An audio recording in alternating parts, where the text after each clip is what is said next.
Hello, everybody. I hope you're doing really, really well today. I am Michelle Legaly. I'm the creator of the Empaths and Sensitives Facebook group and a few other things. Thank you for being here with me live, or maybe you're catching the replay. Either way, I'm so glad you're here. Every single week, I show up and do some kind of tool, tip, training, or inspiration somewhere in the realm of intuitive life coaching. If you are watching this, that means either, I don't know what that means. Either you want intuitive life coaching, you are interested in getting that coaching. That is awesome. Another thing that I find here with us is that you are actually a coach yourself. Either you don't call yourself a coach yet, but you are helping and serving in some way. And I did that for so many years. I used to do it. I used to call myself a psychic medium. Really, all I was doing was trying to help people through using my intuition. I eventually moved into more coaching because, okay, this isn't true for everyone, but it was true for me. I started to feel my readings were creating more codependency. Like people felt like they needed to get another reading to feel okay or to connect with their loved ones. I didn't love that. When I learned life coaching, that was really the tool that taught me how to empower people. And that's when I got really juiced and excited, like empowering people, not creating codependency with readings. And I'm not talking about any other mediums or intuitives. I'm just talking about what happened to me. So now I do intuitive life coaching. So that's a very empowering thing. We use our intuition, but I use my intuition more to teach people how to trust and use their own intuition, because that's more empowering than giving readings. Although I love giving readings, it's like exciting and fun. Okay, I went off the rails already. Intuitive life coaching is what we do here. It's either for you take these tools and run with them and make your own life better, or you call yourself a coach and you take these tools and use them with your clients. Right? We want to take what works and share it with the world. That's how we get better. And then that's how the world gets better. You guys cool with that? If you are here with me live, please say hello in the chat. I would love to say hi back at you. Before I get started, I want to let you know we are having the last 5-day challenge of the year called Become a Prosperous Intuitive Life Coach. It's happening Monday, October 31st. I think that's just in 2 Mondays from now, at the time of this recording. I will put the registration link in the chat. Let's see if I can get it to work. Hi, Teresa. I'll put that up here. I don't know if you can see that on my screen. You might be able to. You might be able to see that. I don't know. It might be. Hopefully, let me know. Give me a thumbs up, Teresa, if you can see that on my screen. Awesome. I will keep that up there. Can you still see me? Hopefully, I hope so. Okay, so join the challenge. It really is all about becoming a prosperous intuitive life coach. And here's what I mean. My mission right now in my life is to help women become excellent intuitive life coaches and then to build profitable coaching businesses.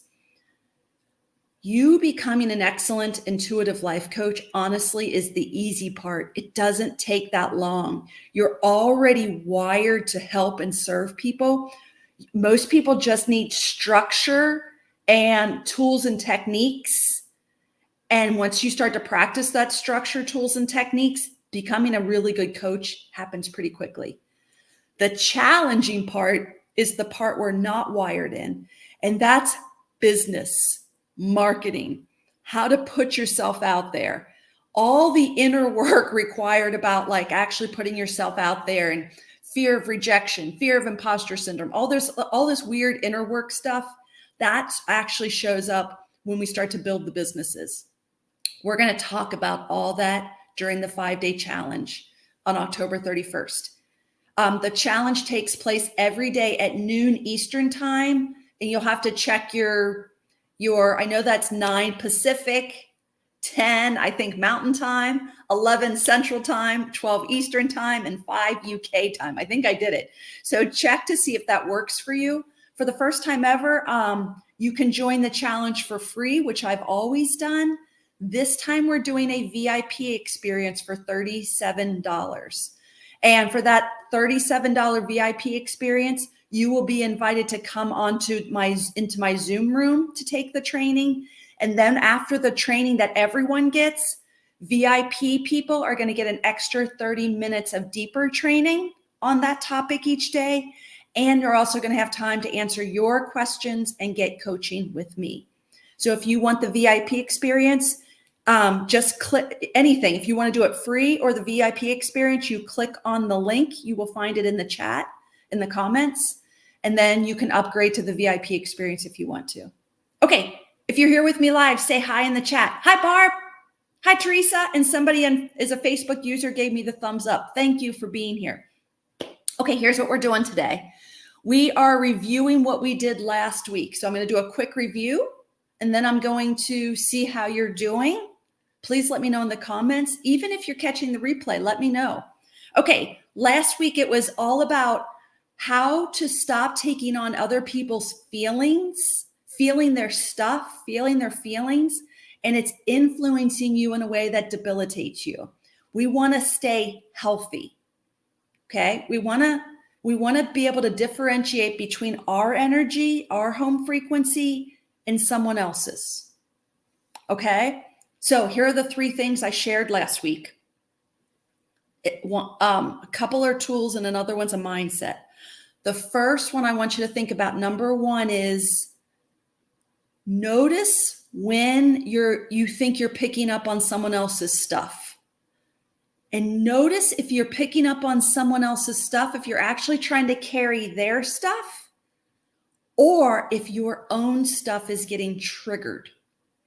And what I find with most sensitive souls is that their own stuff is getting triggered. So it's really interesting. I used to walk around thinking, oh, I can't go to the grocery. I'm just going to pick up on someone else's anxiety. But the truth was, someone else's anxiety, mine was resonating with theirs. Does that make sense? They were just shining a light on mine. My own was getting triggered. I wasn't taking theirs on. Mine was getting triggered. But I thought I was just carrying everyone's anxiety. So when I started to go out into the world and say, the only thing that's happening is mine is getting triggered, and all they're doing is showing me where I'm ready to heal myself, that created an empowering mindset that led to actions for me to heal myself. Does that make sense? Say yes or no in the chat. The other thing that helped me back then that I think can help you is realizing that I run the pattern of trying to carry other people's stuff. I run the pattern.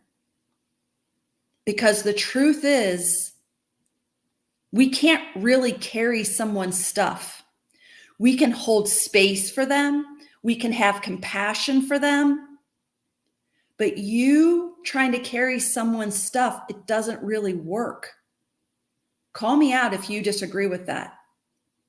It doesn't work. It just creates more of it.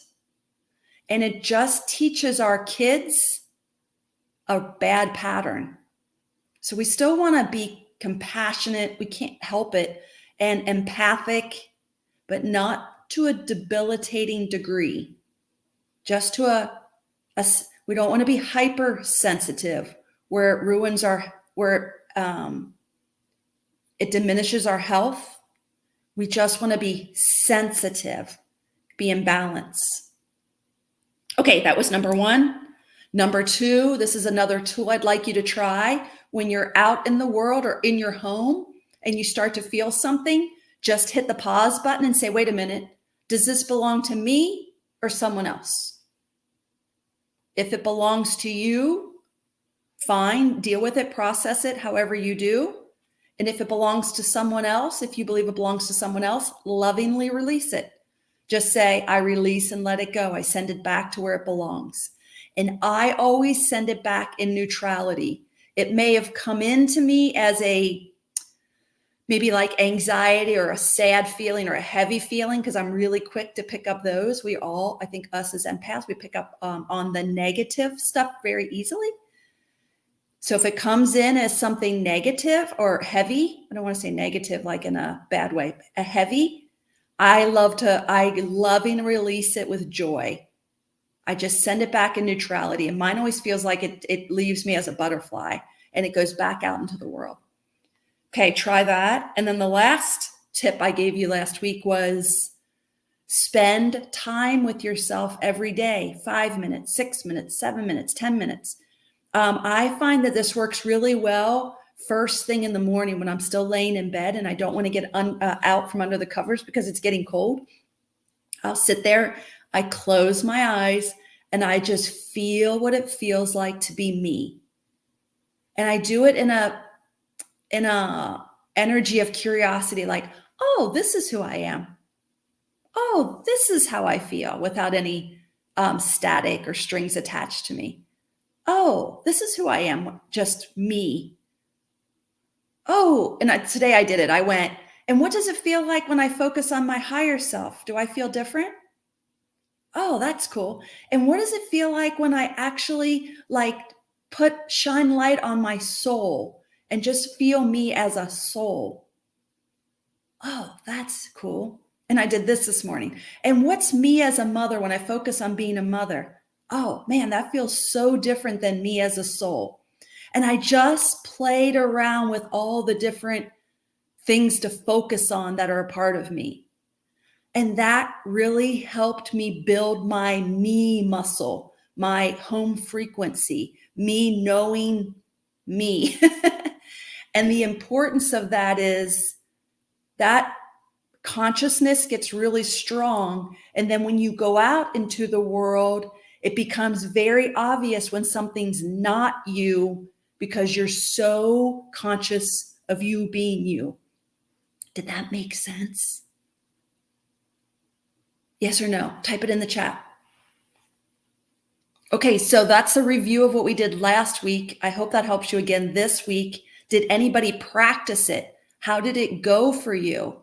Is it, I'm always looking for real results. Is it making your life better? Are these tools making your life better? It's either yes, they're making my life better. No, they're not making my life better. Or maybe I just didn't do it. I didn't practice it this week.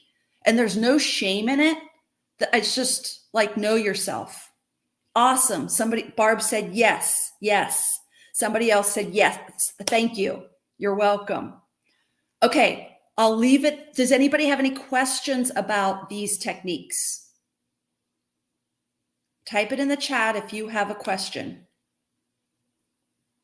Last week, someone had some resistance to this because they said to me, but Michelle, if I feel someone's stuff, doesn't it mean they need help?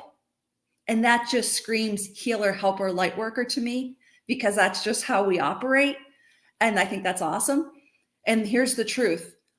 You guys decide for yourselves, but I don't help people who don't ask me for help anymore. I don't assume everybody wants my help. If it's my friends and family, people I'm close to, and I feel their struggle, I will verbally say, hey, it looks like you're struggling. Do you need help? Can I help? What can I help you with? I ask. And if it's someone who's not a family or friend, I don't say anything. If I still felt the urge, I guess I would say something, but I don't feel that urge anymore. I have boundaries, and my boundaries dictate my behavior, not my feelings anymore. So like when I go to the grocery now, I've trained myself that I'm not going to help people there. And it's not that I don't want to help and serve in the world. It's just not the appropriate time. It's the appropriate time for me to get groceries. That's the only thing I'm supposed to do there. If I start trying to help people at the grocery store, it drains me. I get very like ADD. I'm feeling this, I'm feeling that. I'm half there. I forgot apples. All that happens. So really set those boundaries. Okay. Somebody said I did this today and did not realize it. So thank you. Awesome. This is a muscle. Like, this isn't a one and done thing. It's, you know, like if you want to build a real muscle, you don't just go to the gym once. It's going to be a lifelong thing of maintaining muscle. This is like that. We have to keep coming back to these practices and build that muscle. It's like brushing our teeth. We don't brush our teeth once and think we're going to have great teeth the rest of our life. We've made a lifelong commitment to brushing our teeth, and it's fine. Like, we got used to it. It's normal. This is the same way. You're going to keep yourself clean. You're going to identify your own frequency. Maybe you're doing it when you're brushing your teeth every day or in bed. And just in that curiosity, this is me. This is me. Here I am. Oh yeah, I recognize myself. This is me. It's so important to build that muscle. Okay, awesome. Any questions? Okay, I'm going to let you go then. I hope this was helpful. If you have any questions, please put it in the comments. We will come back and answer those questions for you. If you are interested in joining the 5-day challenge, the link is in the comments, and I also posted it here. And I'll see you then. Okay, everybody, have a great day. Bye.